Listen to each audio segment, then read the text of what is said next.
Mateus capítulo 26, primeiro livro do Novo Testamento, capítulo 26, e o versículo 27 e 28, e depois vamos ler outras passagens também. O escritor assim escreveu, Mateus 26, versículo 27 e 28. A seguir tomou um cálice e, tendo dado graças, o deu aos discípulos, dizendo: bebei deles todos, porque isto é o meu sangue, o sangue da nova aliança, derramado em favor de muitos para a remissão de pecados. Versículo 39 do mesmo capítulo, versículo 39. Ele avançou um pouco, curvou-se com o rosto no chão e orou: meu Pai, se for possível, afasta de mim este cálice. Contudo, que seja feita a tua vontade e não a minha. Vira a página aí, uma ou duas, no Mateus 27, versículo 34. Mateus 27 e o versículo 34 que diz: os soldados lhe deram para beber vinho misturado com fel, mas quando Jesus o provou, recusou-se a beber.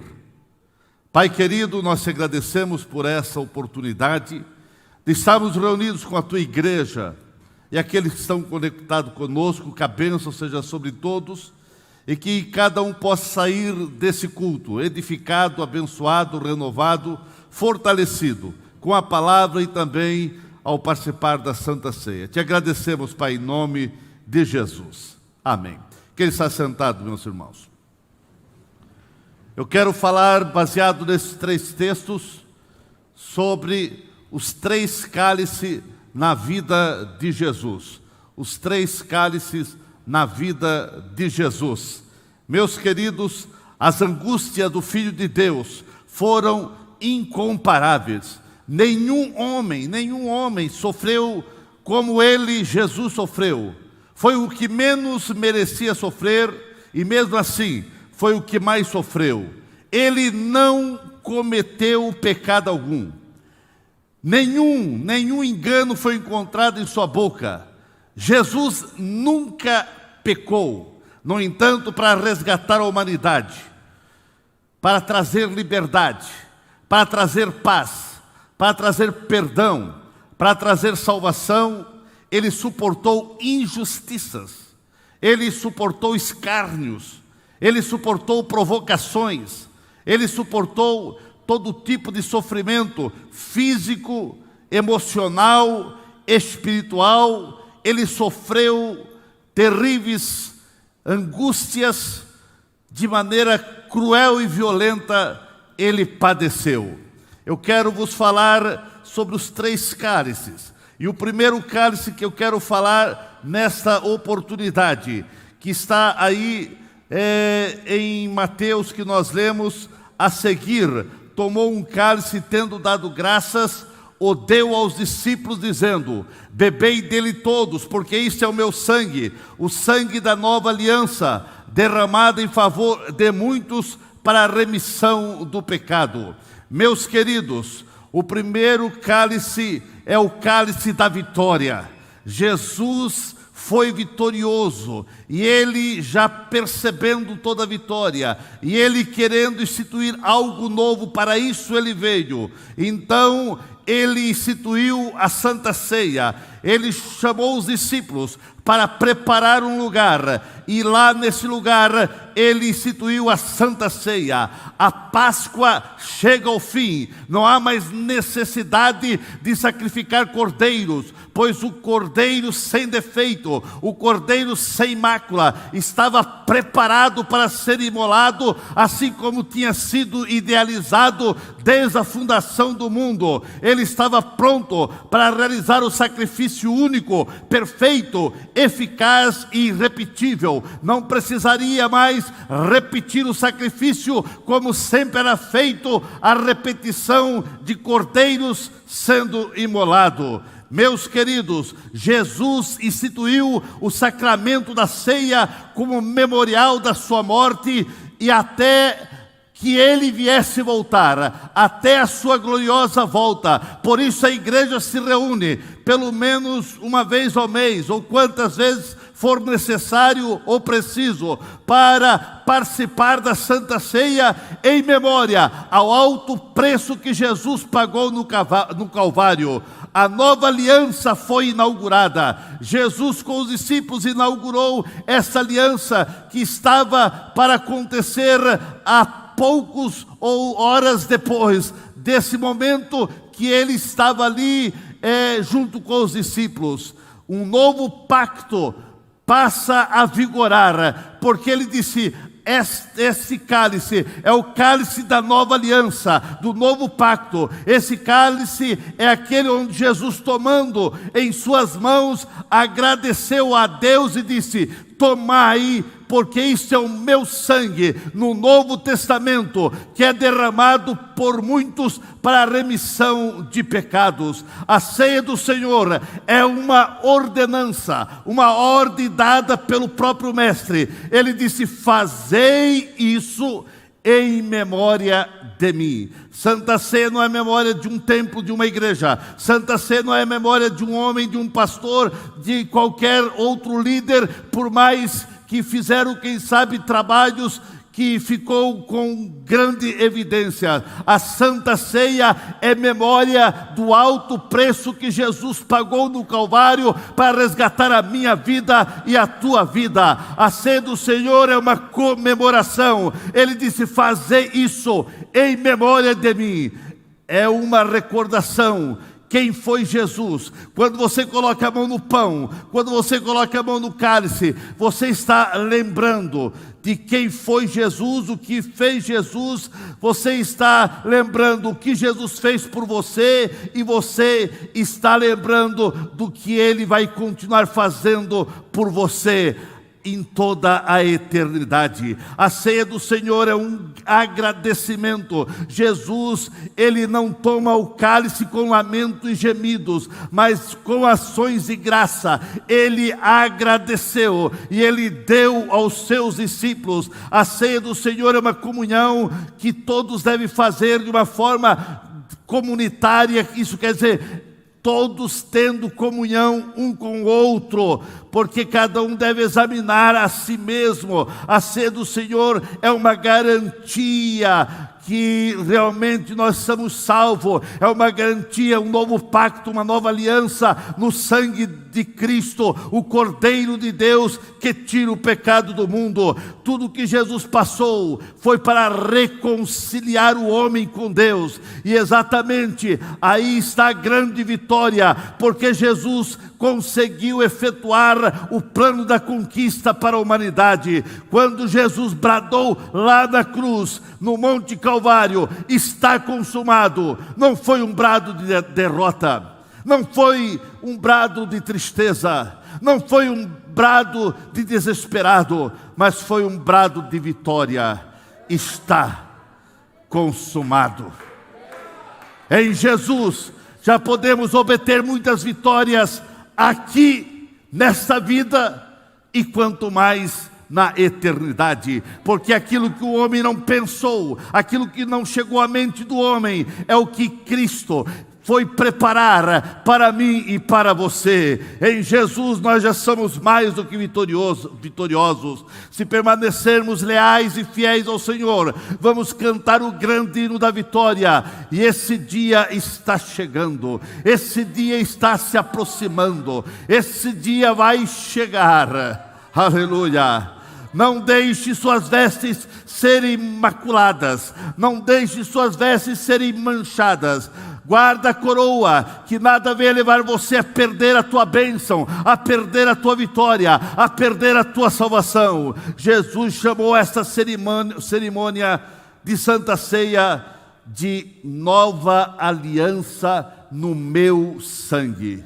Isso quer dizer que é mais do que um memorial, é um pacto, é um acordo, é uma promessa.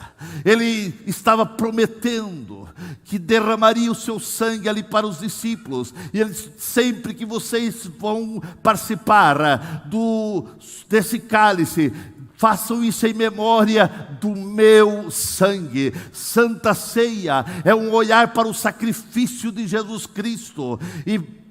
E a Santa Ceia deve nos inspirar a caminhar para frente com segurança, com firmeza, com certeza que o Senhor nunca nos abandonará. Você vai participar da Santa Ceia sabendo que Jesus nunca vai te abandonar. Santa Ceia é você crer na obra tremenda que Jesus fez para resgatar você. Meus queridos, quando participamos corretamente da Santa Ceia, somos renovados espiritualmente. Quando você participa com alegria, com santidade, com pureza de alma, crendo no poder do sangue de Jesus Cristo que te perdoou, então a Santa Ceia traz renovo, a Santa Ceia traz alento, a Santa Ceia traz alegria, a Santa Ceia traz paz interior, a Santa Ceia traz força para você vencer os embates da vida. Todo dia tem o seu mal, todo dia tem o mal que você enfrenta lá fora, mas quando você vem à igreja e participa da Santa Ceia,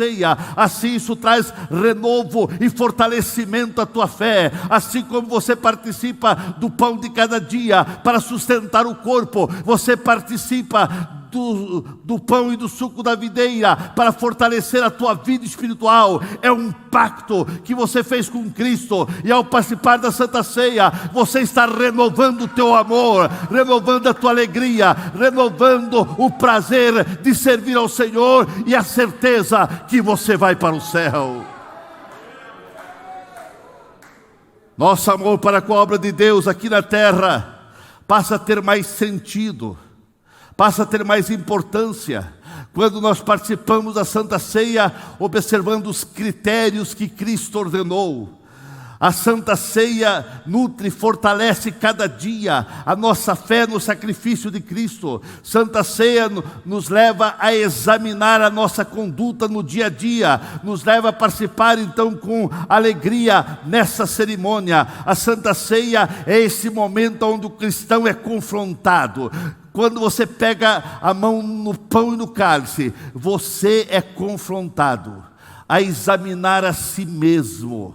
Não é examinar o teu irmão, é examinar a si mesmo. E se há alguma coisa, há poder no sangue de Jesus. Há poder no sangue de Jesus. Aquele que confessa alcança misericórdia. A Santa Ceia não pode ser celebrado como uma tradição. A Santa Ceia não pode ser celebrado como um costume. A Santa Ceia não pode ser celebrado como uma mera ordenança que a igreja tem uma vez por mês ou outras vezes. A Santa Ceia não pode ser participada apenas como porque você se batizou nas águas e agora começa a participar da Santa Ceia. É muito mais do que isso. A Santa Ceia é uma ordenança dada por Cristo à sua amada igreja, e quando você coloca a mão no pão e no cálice, você deve lembrar do sacrifício de Cristo e do sangue de Jesus. A Santa Ceia é uma proclamação da nossa comunhão com Cristo,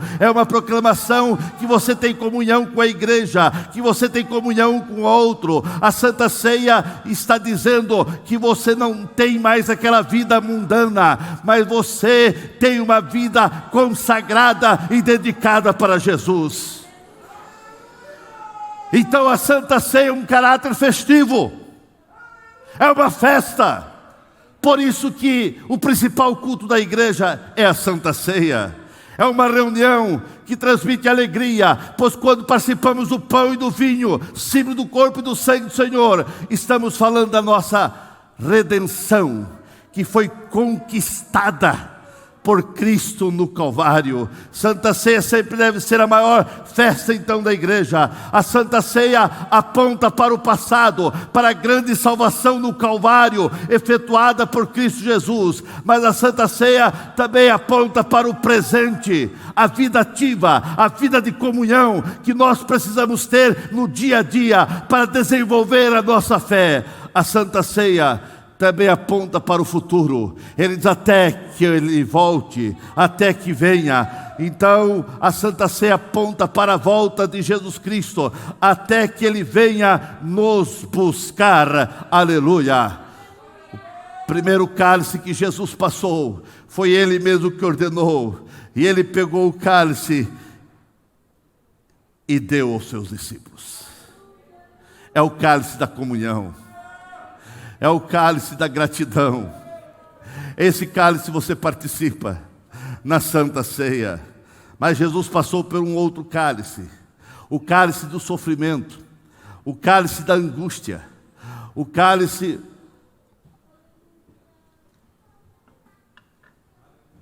de tudo que Ele passou no Calvário.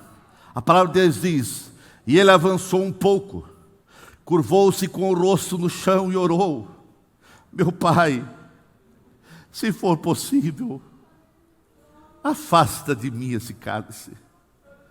Contudo, não seja feita a tua vontade. Não seja feita, contudo, seja feita a tua vontade e não a minha. Contudo, seja feita a tua vontade e não a minha. Irmãos, ali no Getsemane, naquele jardim, a antessala do Calvário, Jesus estava tendo um vislumbre do que Ele iria passar no Calvário. As angústias, o sofrimento de Jesus começaram já ali no jardim. E Ele, com o rosto em terra, o Filho de Deus que nunca pecou, mas deu exemplo em como orar, em como suplicar. E com o rosto em terra Ele suplica e diz: se for possível, passa de mim, mas seja feita a tua vontade. Se Cristo rejeitasse aquilo que estava proposto na eternidade, se Ele falasse: Deus, eu quero fazer a minha vontade, e ali Jesus como homem, a vontade, quem sabe, não era passar pelo Calvário. Por isso Ele disse: se for possível, passa de mim, mas se essa tua vontade, seja feita a tua, não a minha. Irmãos, se Cristo rejeitasse esse cálice, o que aconteceria com os antepassados, aqueles que viveram antes dele? O que aconteceria com Abraão, com Isaac, com Jacó? O que aconteceria com os patriarcas, com os reis, com os profetas e tantos outros que a Bíblia registra que foram homens de Deus, pessoas de Deus? O que seria desses patriarcas se Jesus rejeitasse esse cálice? Os profetas e todos aqueles seriam também todos perdidos para sempre. Se Jesus rejeitasse esse cálice, o que aconteceria com os discípulos que estavam seguindo a Ele e os demais que Ele abençoou na sua peregrinação para essa terra? Ele curou, Ele abençoou, Ele transformou a vida de tanta gente. O que seria dessas pessoas? Estariam todos perdidos. Se Jesus rejeitasse esse cálice, o que seria de mim? O que seria de nós? O que seria dessa igreja? O que seria de todos os crentes? A bem da verdade, não teria igreja, não teria crentes. Nós estamos totalmente perdidos e condenados à morte eterna. Mas Jesus disse: Pai, não seja feita a minha vontade. Se eu tenho que tomar esse cálice, eu vou tomar. Esse cálice representava todas as dores. Esse cálice, Jesus teve uma visão, Ele teve um vislumbre do que esse cálice representava. Por isso Ele dizia: se for possível, passa de mim. Porque Ele começou a perceber todas as angústias, o sofrimento que estava à sua frente para Ele passar do Calvário. Ele passou dores físicas, Ele passou dores terríveis, Ele passou dores da lança, da chicotada. A morte de cruz era a forma em que os romanos aplicavam a pena máxima, a tortura máxima que eles davam aos condenados. Os judeus consideravam maldito aquele que era pendurado na cruz. Além de toda dor, a morte vinha por sufocação, esgotamento ou hemorragia. Dores terríveis Jesus passou no Calvário,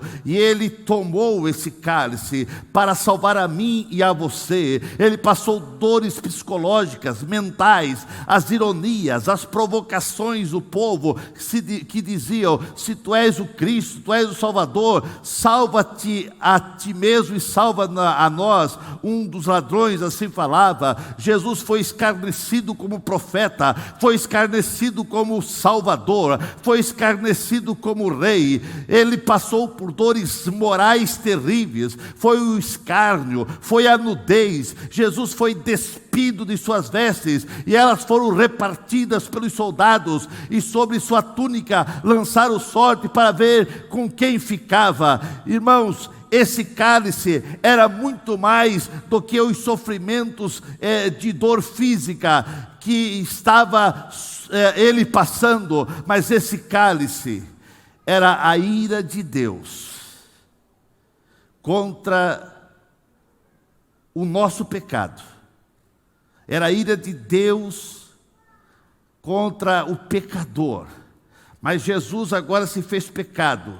Ele foi em nosso lugar. Aquela ira deveria ser descarregada sobre a nossa cabeça. Mas a Bíblia diz que ele foi transpassado. A Bíblia diz que ele pegou as nossas transgressões. Foi moído pelas nossas iniquidades.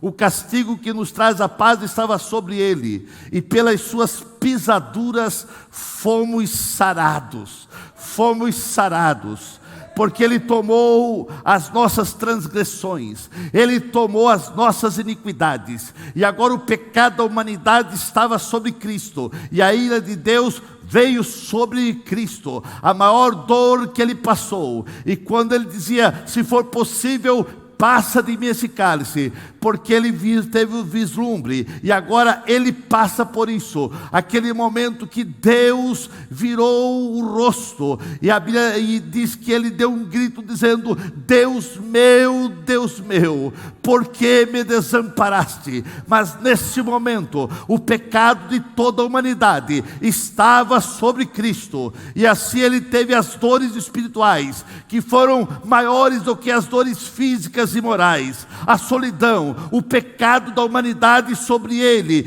um homem que nunca pecou, o Deus Santo, o Cristo Santo, estava agora sentindo a dor de ser um pecador. Satanás dá a última cartada lá no Calvário para tentar desviar Jesus de seu propósito, e ele usa pessoas, tanto o ladrão da cruz como pessoas que passavam. Salvou tanta gente, por que não pode salvar a si mesmo? Desça da cruz e salva-nos, dizia um outro. O povo gritava: salva a si mesmo, desça agora da cruz. Se Jesus salvasse a si mesmo, ele não poderia salvar a mim e a você. Se Jesus descesse da cruz, nós desceríamos para o inferno. Meus irmãos, porque ele não desceu da cruz, nós podemos subir para o céu. Podemos subir para o céu. Através do sacrifício de Jesus, o caminho de Deus foi aberto. O véu do templo foi rasgado. Isso significa a abolição e o término de toda a lei cerimonial judaica, e agora um novo e vivo caminho estava aberto pelo seu sangue, pelo seu sofrimento. O resgate pago por Jesus é válido para toda a humanidade. Com o sacrifício de Cristo, ele quebrou o poder das trevas, e a porta do céu está aberta para todos aqueles que recebem, que aceitam a Cristo como seu Salvador. Muitas vezes, na nossa caminhada de fé, nós também passamos por um momento de sofrimento, de angústia, de amargura, mas são cálices que nós temos que tomar também. Não se compara ao que Cristo sofreu, mas são cálices que nós tomamos por causa da nossa fé. Quantos crentes, por causa da sua fé, são mortos, são decapitados, são fuzilados? Nós estamos ainda no mar de bênção. Praticamente os sofrimentos que sofremos muitas vezes é como diz Paulo, né? Muitas vezes Paulo sofreu tantas lutas e muitas vezes até com alguns irmãos, entre aspas, né? Mas muitas vezes nessa caminhada você pode sofrer calúnias, você pode sofrer incompreensões, você pode sofrer falsidades, você pode sofrer perseguições, desprezos, você pode receber provocação por causa da fé, quem sabe lá no serviço, quem sabe aonde você estuda, aonde você anda, quem sabe um vizinho que te persegue por causa da tua fé, porque você é crente. Há batalhas diárias que vêm contra nós, muitas vezes nos testando, muitas vezes Deus permite para que nós possamos permanecer fiel, e assim nós precisamos entender que o céu não é aqui. Ontem eu estava falando com o irmão e falando alguma coisa, eu disse, calma, o céu não é aqui, você não quer nenhum sofrimento, o céu ainda não é aqui, meu amigo. No mundo tereis aflição. A Bíblia diz que nós devemos renunciar a muitas coisas e negar a nós mesmos e seguir a Cristo. Seja fiel até o fim. É aquele que for fiel até o fim, será recompensado, terá recompensa. Jesus, então, ele deu o exemplo, ele foi fiel, ele sofreu, mas não, nós não chegamos nem nada perto em comparação ao que Jesus sofreu. Mas Jesus, ele sofreu para trazer paz com o propósito de resgatar nossa vida. Jesus transformou a cruz, o mais horrendo lugar de condenação e tortura daquela época, no principal símbolo de vitória. Então a cruz foi vitória. Na cruz Jesus esmagou a cabeça da serpente. Na cruz Jesus desbancou os principados e potestade. Na cruz Jesus nos redimiu para Deus. Na cruz Jesus teve a vitória, porque a cruz não foi um acidente, mas uma agenda traçada na eternidade. Jesus não olhou para a cruz como uma derrota, como um fracasso, não. Ele olhou para a cruz como um momento culminante do seu ministério para resgatar e salvar a humanidade. Uma igreja pode pregar sobre muitos temas e realizar diversas outras atividades, porém toda a mensagem, ou as mensagens, ou a vida da igreja precisa passar pela cruz. Sem a cruz de Cristo, nossas mensagens se tornam ocas, se tornam vazias e não tem nenhum valor eterno. Pregação que evita a cruz é falha, é vazia. Precisamos sempre ouvir sobre o gracioso perdão oferecido por Cristo, e isso só é possível quando nós ouvimos a maravilhosa história da cruz de Cristo. Nós não temos que provar nada a ninguém, nós temos é que pregar que Jesus morreu na cruz para salvar a humanidade. A Santa Ceia é como uma lente que nos leva a olhar o sacrifício efetuado por Cristo lá no Calvário. E só encontramos significado na Santa Ceia quando a gente faz com seriedade, quando a gente faz lembrando do sofrimento de Jesus. Por isso ele disse: fazei, tomai, comei em memória do meu corpo. Mas eu quero falar sobre, para encerrar, sobre o terceiro cálice, o cálice fácil. Em Mateus 27:34, a Bíblia diz que os soldados lhe deram para beber vinho misturado com fel, com mirra, mas quando Jesus o provou, recusou-se a beber. Os dois cálices, um Jesus instituiu, outro foi instituído na eternidade. E ele tomou os dois cálices, mas esse terceiro, ele não quis tomar, ele não tomou. Os soldados ofereceram vinho misturado com mirra, com fel. Mirra era uma droga que servia como anestesia para amortecer o sofrimento e apressava a morte do condenado. Era costume romano oferecer a um homem sendo crucificado vinho com fel para que ele pudesse suportar a tortura da cruz. Jesus rejeitou a beber para não ter seus sentidos anestesiados na cruz.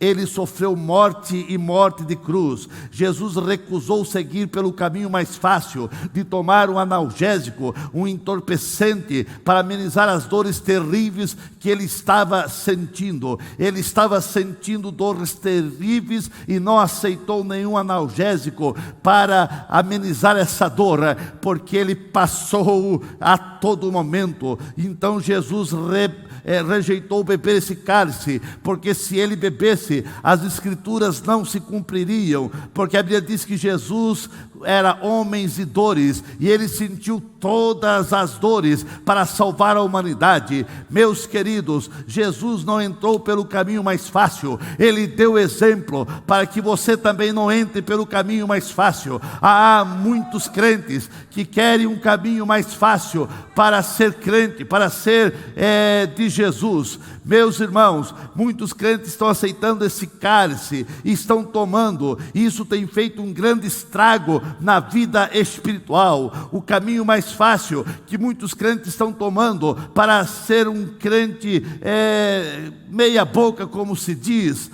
Irmãos, muitos estão tomando o cálice fácil do comodismo, estão acomodados. É o cálice fácil do conformismo, é o cálice do indiferentismo. São indiferentes ao que acontece na igreja, ao que deixou de acontecer, são indiferentes a Deus, as coisas de Deus, a pregação, são indiferentes. Outros crentes entram pelo caminho fácil da murmuração. É mais fácil falar mentiras do que procurar a verdade. É mais fácil falar A ou B ou C de alguém do que realmente procurar saber a verdade. É o caminho da murmuração, o caminho fácil. Há o caminho da negligência. Quantos crentes estão entrando no caminho da negligência? É o caminho fácil. Negligência na oração, negligência na meditação da palavra, negligência nos compromissos com a igreja, negligência com a fé. Meus queridos, hoje muitos estão entrando no caminho fácil do relativismo.